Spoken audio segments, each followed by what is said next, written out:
SpongeBob is the main character of the show SpongeBob SquarePants, but you already knew that. What most of you don't know is that Squidward Tentacles, SpongeBob's grumpy neighbor, is often the main antagonist of the show. For those who aren't aware, an antagonist is sort of like the villain in a story.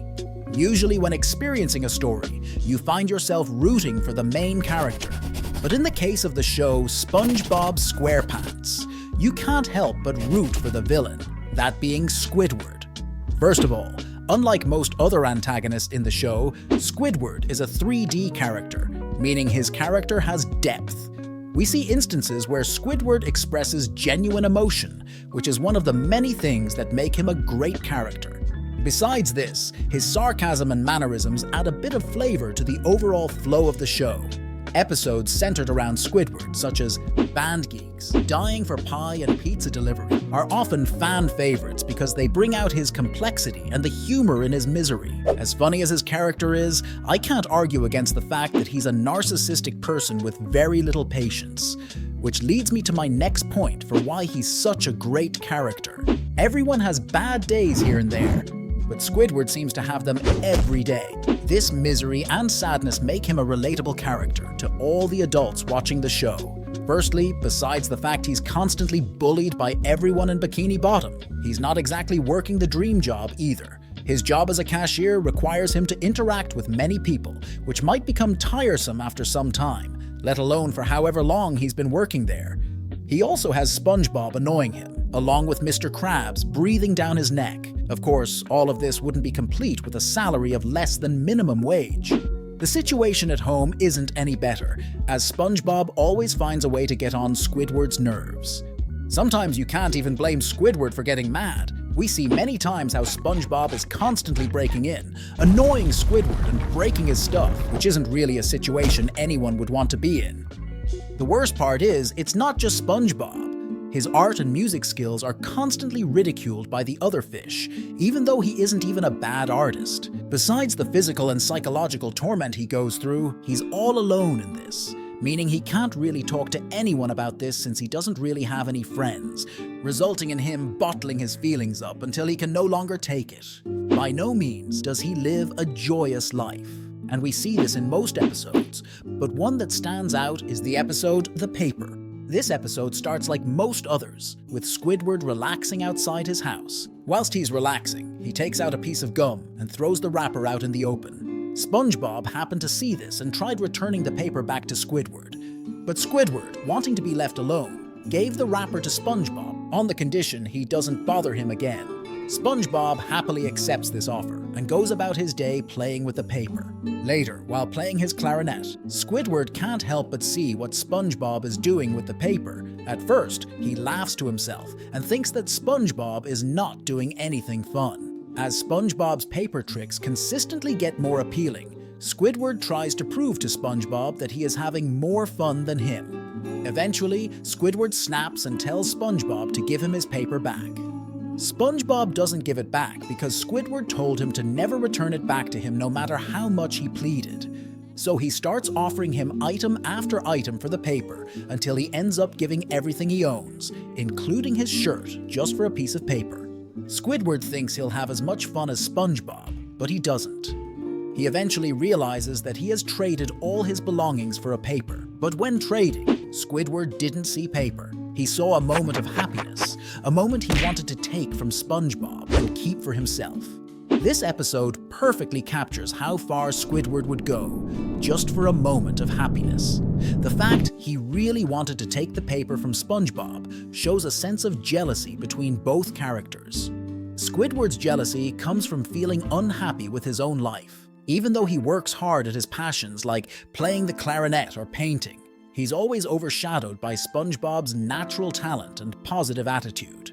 Squidward's envy is clear in episodes like Artist Unknown, where he tries to teach SpongeBob art but ends up feeling inferior. Seeing SpongeBob's happiness makes Squidward feel even worse about his own situation, because no matter what he does, he can't seem to find the same level of joy. Squidward's jealousy also shows a deeper sadness about his life. He sees SpongeBob living happily with friends and fulfilling experiences, while Squidward feels lonely and unappreciated. This makes him feel even more inadequate and alone. All I've just mentioned gives us an understanding of how much of a sad person he really is. Squidward is not a typical villain, as I've mentioned. He isn't the antagonist because he is evil, but rather because he's always down. You can't help but feel empathy towards him. What also makes him such a good character is that his situation could very well be one that's happening to one of us right now. A situation which is not as relatable, but perfectly grasps what I'm trying to say, is the episode SpongeKano. The episode starts at Squidward's house. Squidward tries to make a self-portrait when he is interrupted by a song that SpongeBob is singing about how he has an attitude of gratitude.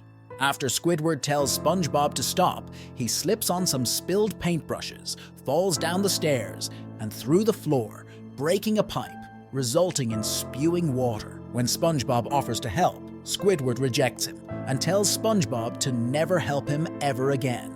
He then realizes he's late for work and heads to the Krusty Krab. Considering his day wasn't going very well, Squidward was not in his best mood, which led to him getting annoyed over minor things, and eventually he starts insulting the customers over everything they do. SpongeBob starts to sing the song again and asks Squidward if he has an attitude of gratitude, which makes Squidward angrier. He starts ranting on how his life can't get any worse and how he's the most miserable person in Bikini Bottom. Long story short, Mount Bikini Bottom starts erupting and all the citizens start panicking. They all gather in the volcano shelter, and an ancient warrior somehow appears and tells the citizens that in order to stop the volcano, they must sacrifice the most miserable person. But before he can finish, Squidward is getting carried towards the volcano. Before they throw him in, SpongeBob admits he's the reason Squidward is miserable and offers to give his life instead of Squidward's. Unfortunately for Squidward, as he's put down, he accidentally falls in. Before what he thinks is his death, he admits to SpongeBob that his friendship meant a lot to him, and he does in fact love his life. This perfectly captures how Squidward might be more than he seems, and how things go so wrong for him. But it also helps for my next and personal favorite point on why Squidward is a great character. We're all familiar with the story of how the Grinch stole Christmas. At the beginning of the story, the Grinch is seen as this heartless creature, but by the end, his heart is 3 times the size it was originally. Through the run of the show, we see how this also happens to Squidward. My personal favorite instance of this is in the Christmas special titled Christmas Who. In this episode, SpongeBob mistakes Sandy's Christmas tree lights for fire. Sandy asks SpongeBob if he's ever seen a Christmas tree. After she finds out he never heard of Christmas, Sandy proceeds to tell SpongeBob all about it. Amongst all the Christmas traditions, she mentions Santa Claus, which gets SpongeBob very excited. So excited that he tells everyone in Bikini Bottom about him. Everyone else also gets excited, and they all mail their Christmas letter to Santa, all except for Squidward. Squidward is the only one who doesn't believe Santa Claus is real. SpongeBob warns Squidward that if he doesn't write a letter, he doesn't get anything. But Squidward doesn't really care. On Christmas Eve, all the citizens stay up all night singing Christmas carols whilst waiting for Santa.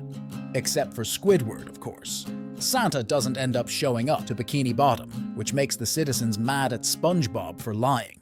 When Squidward goes outside that morning, he starts making fun of SpongeBob because he knew this was going to happen. This ends up making SpongeBob sadder. Although SpongeBob doesn't get a Christmas gift, he still gives one to Squidward. He made it for him because he didn't want Squidward to feel left out when everyone else got theirs. It is at this moment where Squidward feels sorry for SpongeBob. He decided to fulfill SpongeBob's Christmas wish by dressing himself up as Santa Claus. He ends up going a bit too far and gives away all his belongings to the citizens of Bikini Bottom, leaving Squidward with nothing besides the gift SpongeBob gave him. It's impossible for Squidward to walk out of a situation without being or feeling hurt. Squidward could have gone about his day normally, but instead, he gives away everything he owns, all for the same people who were willing to kill him and for the person who makes him so miserable. This compassion isn't just visible in this episode. Another episode like this is Dying for Pie. After Squidward is forced to buy SpongeBob a gift, he stumbles upon a few pirates carrying pies. Little to his knowledge, these pies were explosive, but before Squidward realizes this, SpongeBob eats it. Obviously, Squidward feels bad for what he did to SpongeBob and decides to make his last day memorable. by doing everything on SpongeBob's bucket list. After a heartfelt moment between him and SpongeBob, Squidward realizes that he didn't eat the pie, resulting to Squidward hiding his feelings once more.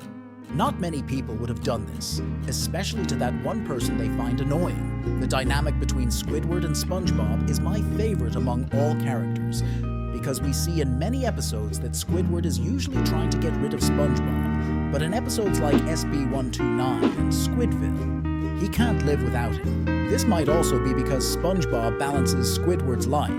We know that Squidward does in fact like SpongeBob, even though he tries to hide it. The relationship between them can be described as Squidward being the older brother to SpongeBob. We see moments of this sort of brotherhood in many episodes, one being the episode Pizza Delivery. In this episode, Squidward is tasked with going to deliver a pizza with SpongeBob. After a while, they eventually arrive to the customer's location, but SpongeBob gets scolded by the customer because he thinks SpongeBob forgot his drink. Squidward notices how sad this made SpongeBob, so he pays the customer a little visit. In the end, Squidward's story reminds us of our own search for happiness and meaning in life.